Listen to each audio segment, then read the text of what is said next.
Good morning, Knicks Nation. Today is Friday, the 23rd day of December 2022. Hope you're all safe and healthy today. I hope you are. Actually, it's still morning. I'm moving a little late today. It's my day off. Today, my wife and I's 38th anniversary, and we're celebrating a little bit. But aside from that, I hope you all are healthy and safe today, and that your family is healthy and safe, and that the needs of you and your family in terms of food, shelter, clothing, as well as health are being met today.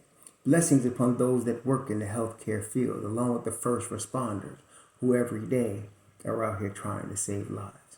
And those also that pick up garbage for us to keep streets and sidewalks and parks and recs and buildings and stairwells clean and disease free. Those also that make deliveries for us of all types, from mail, food, water, and all kinds of deliveries for our convenience, and oftentimes at their own peril.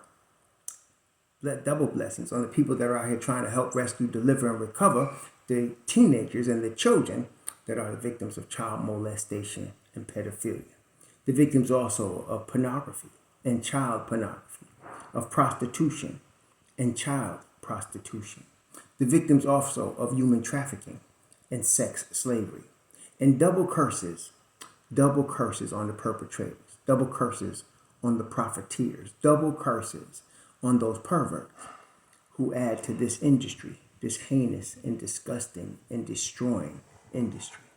Finally, blessings upon the homeless. There are nearly 600,000 men, women, and children, and mostly children is what I'm dealing with here, that are on the streets of the United States of America, and millions around the world in similar or worse conditions, and blessings upon them, for theirs is the kingdom.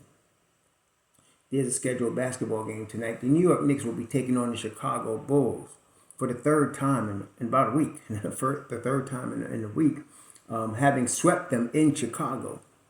Again, I want to stress, and before I go there, let's go back a minute to the Toronto game. I'm getting a lot of, cam hive about the Toronto game. Some of you won't receive the reality of what we're dealing with here, and you just want to blame. And look, it was time for them to lose. They won 8 straight. It wasn't Tibbs' fault. It wasn't anybody's fault. It was time for the Knicks to lose. Nobody was going to run the table. Okay, so stop trying to blame people for every loss. Number 2, Cam is out of the rotation. Accept that reality. He's not in the rotation. And Thibodeau doesn't just grab people that's not in the rotation to the rotation unless he has to. I thought he was going to get Svi, because if you've been watching the games, Svi outside of the rotation when it's like garbage time, Svi is the first guy he's been putting in. So I thought he'd be putting Svi in there.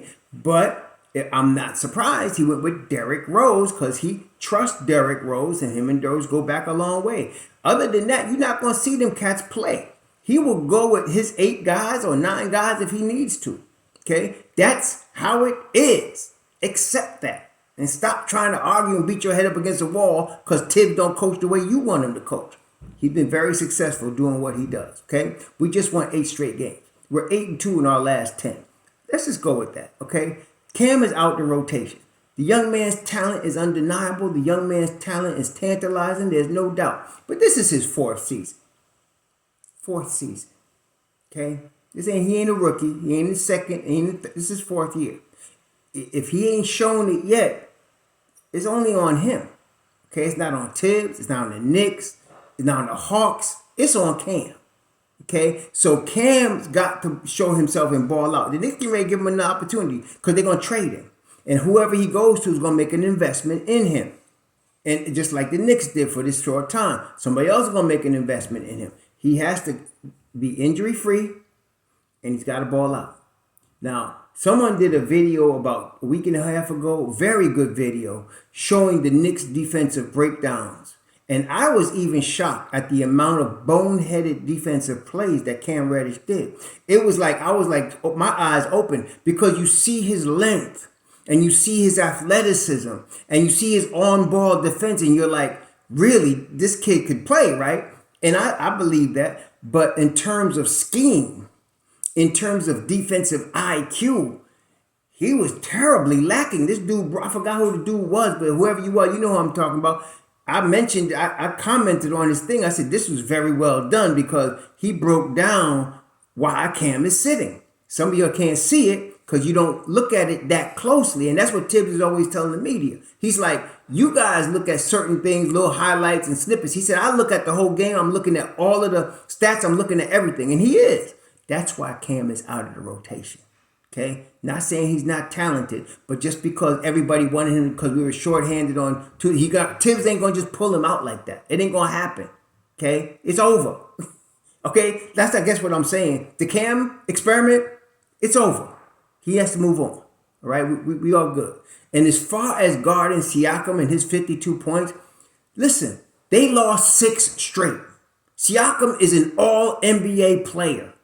He's going to come with that chip. He's going to bring all of his and he's in his prime. He's going to bring all his all NBA. The mistake that was made really wasn't a mistake.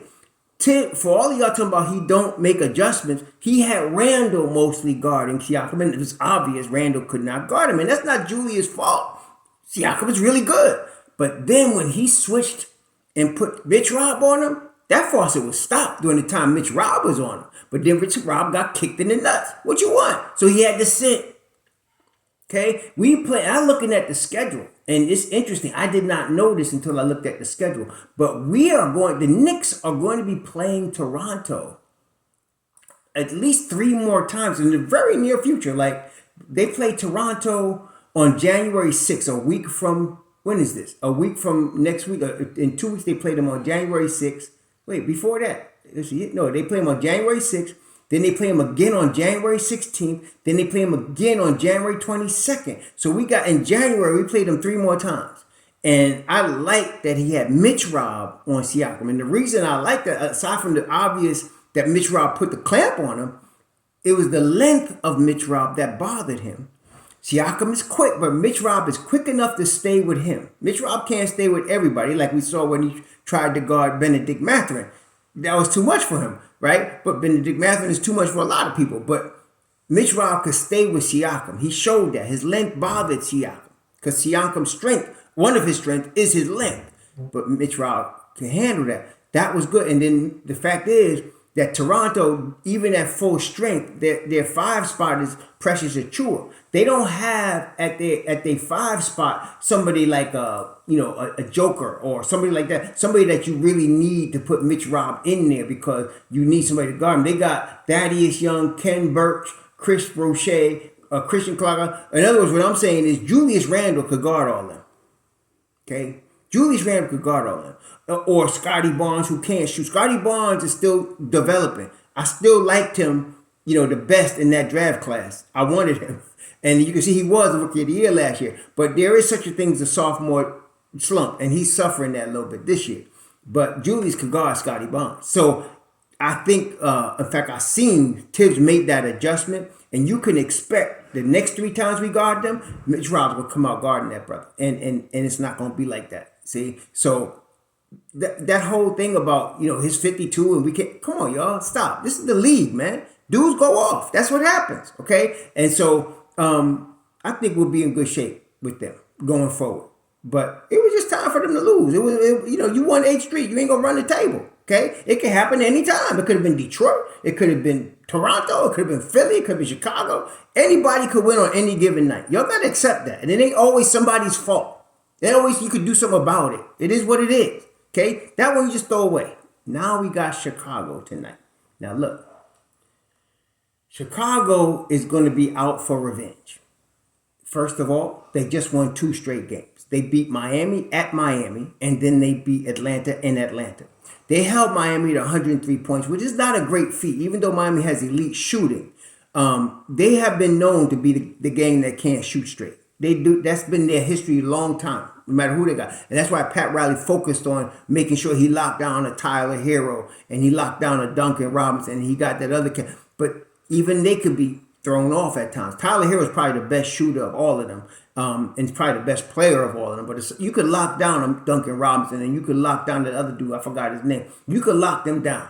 Okay. So they held Miami to 103. They beat them by 10. Then the next night, they beat Atlanta by 2. It was a close game. They closed it out in Atlanta. And like I said, I think Atlanta's a little bit overrated. I really do. Even though they beat us in the Garden, that was before we made the switch to this 9-man rotation we now have. I think they're a little overrated. I think they could be taken. And I don't even think they're gonna be in the top 6 this year. They're looking at the play-in, in my view. Whereas Toronto might go up there. Orlando, you better watch Orlando. I've been watching Orlando. They're gonna surprise somebody. They're gonna get into. I think Orlando. I'm calling them as a surprise team in the East to get into the play-in, especially if Markelle Fultz stays healthy and if Bobo stays healthy. Because Paolo Banchero is, even as a rookie, this dude is the deal. And so I'm telling you, watch Orlando. But I ain't worried about Atlanta. So they beat Miami and they beat Atlanta. They're getting some momentum. Okay, their defense is picked up. Now, the problem that Chicago is going to run into tonight against the Knicks is they're shorthanded. Chicago is shorthanded. They don't obviously have Lonzo Ball. You know, he's in that Anthony Ambulance crew. The boys always hurt. But right now, as far as injuries, they're going to be missing some key players. They're missing Alex Caruso. He has a concussion. He's been ruled out for tonight's game. Dragic is day-to-day, but he's probable. Derek Jones is out against the Knicks. Derek Jones is a Knicks killer. You know, he's one of those pogo stick dudes that killers, athletic. He's out. Devontae Green, he's a Knicks killer. He's out. Okay, so they still got enough to beat us now because they're gonna have Ayo Dosunmu, who I think is better at the point guard spot than Caruso. He's playing. Kobe White's coming off their bench again, and of course they got Zach LaVine, DeMar DeRozan, Pat Will, Nikola Jokic. They got all that. Okay, they're going to have Andre Drummond as their backup center. I think Andre's lost a step. I really do. I think he's lost a step. I'm not saying I don't think he's no threat to get 20 rebounds on us. That's not going to happen, especially with Mitch Rob. Okay, it's not going to happen. I hope Mitch Rob's recovered. Hopefully, if he is, we're in good shape here. So I feel like the Knicks are just a better team, and right now the Knicks are the deeper team. Okay, so if the Knicks play their game right after having a day off yesterday, I'm expecting, you know what? I'm going to tell you something. Jalen Brunson's not going to have 2 bad games in a row. No. And the reason I say that is not because of his physicality in terms, you know, he's obviously a master of footwork. It's because of his brain. Okay? The greatest strength of Jalen Brunson is his brain. He is an extremely intelligent young man, and especially as a basketball player, extremely intelligent. The beginning of the season, he was trying to be too much of a hero, and he was trying to show that he earned this $100 million, and he wasn't playing a point guard's role. But with the change in the lineup, he also figured out, okay, I don't need to do this. Let me just be myself, and he was flourishing. Against Toronto, it was simple. Fred VanVleet just had him that night. You know, like I said, there's games where you're going to get that. Okay, this is games you're going to get that. Every player in the league got their kryptonite. Every player does. Jordan's kryptonite was Rod Strickland. Some of y'all don't know that. Back in the day, Rod Strickland used to kill Jordan.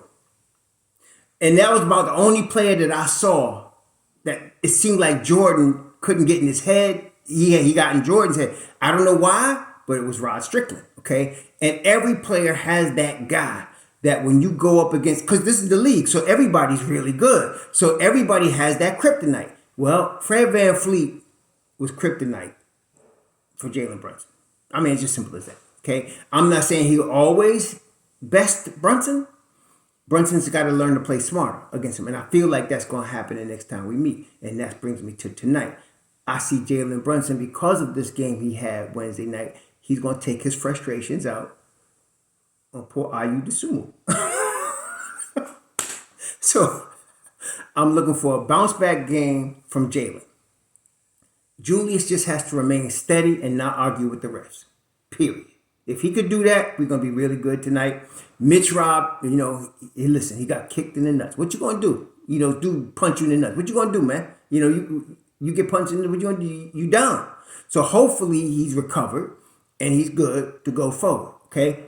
Then we're in good shape. And then, of course, RJ, even in the loss to Toronto, RJ's on the warpath, man. He's been on the warpath this whole last 9 games. And so if he can continue what he's doing, we good. And the best news of all is they said Grimes is playing. It's not even a question now. He's not listed as questionable. It says Grimes to play on ESPN in Friday's game versus the Bulls. So Begley reported Grimes is in. Grimes probably wanted to play Wednesday. He's one of those rare dudes that Thibodeau will pull back. Thibodeau will say, listen, bro, young man, you sitting today. Very rare that happens. But Grimes is the type of dude, he's a Tibbs dude. He wants to play. If something's not broke, he's playing. So tonight, expect Grimes to come out like gangbusters. Then, of course, we're back to our depth. Mobb Deep will be back with Deuce, Quick, and then, of course, Hartenstein, and then you're going to see some Jericho Sims. So you're back to your regular 9-man rotation. I like it. I think we're going to be back in the groove tonight. I like the Knicks to have a good night tonight, even though I hate Friday night Knicks because the Knicks never do well on Friday night Knicks. When they play that stupid song, it drives me crazy when I'm looking at the replay because they just don't have a good record on Friday night. I don't know what it is, but they don't do well on Friday night. So that's the biggest nemesis today. Okay? And, of course, games where they don't go good on Friday night, you get a dude like a Levine. He's going to be a nightmare. And then you get a dude like a DeRozan. And like I said, they've been playing. They won 2 straight. They're going to come with gangbusters today. Okay? They're coming. And then Vucevic has been shooting his 3-ball very well. Okay? So the Knicks got to be on their game. The 9-man rotation is the defensive rotation. So that's really good. Everybody's back. I think we should be all right today. It's going to be tough, though. But it is possible if they're not, they being the Bulls, if Levine and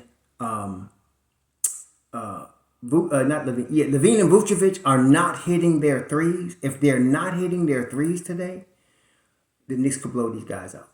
They could. If they are, it's going to be a tight game. But the Knicks could have a good night tonight. I like the 9. We all know what the 9-man rotation could do defensively. We know that. Like I said, I'm expecting a bounce back game from JB. I'm expecting Julius to stay steady, do what he do. RJ to still be on the raw path. They're going to have a problem with him. Mitch Rob to be healthy. Grimes to be coming out of his bag. I think we're in good shape. Not only that, I've been telling y'all that Deuce needs about 10 games of his minutes now. There's increased minutes that he's getting to start seeing his shot fall. We're starting to see it. This is the 10th game right here. We're starting to see it. Going to expect his shot to fall a little bit better. I'm not watching the game tonight because it's Shabbat, but I'll be seeing it tomorrow in the evening. And also I want to announce, usually on Sunday we have a podcast, but the Sunday game's at noon. It's a matinee game. So Saturday night I'm going to be doing a live stream. Saturday night going over tonight's game and previewing the Philly game. Okay, so we'll do that Saturday night, probably 7 o'clock. Sometime around that time we'll be doing a Saturday night live stream. Okay, just letting y'all know that. But I'm expecting a Knicks victory here. Like I said, it's a possible blowout if the Bulls are not hitting their threes. If they are, and I'm going to assume they will be, I'm going to assume in the lights of MSG on a Friday night, Levine's going to come like gangbusters, and so is DeRozan. And if Mitch Rob can help, if they can guard the perimeter, and Knicks have been doing a great job doing that during the streak, they'll be in good shape. Okay, they'll be in good shape. They can win this game. Okay, so y'all be safe out there. Enjoy your weekend. Be safe. Enjoy. We'll see you. Shalom.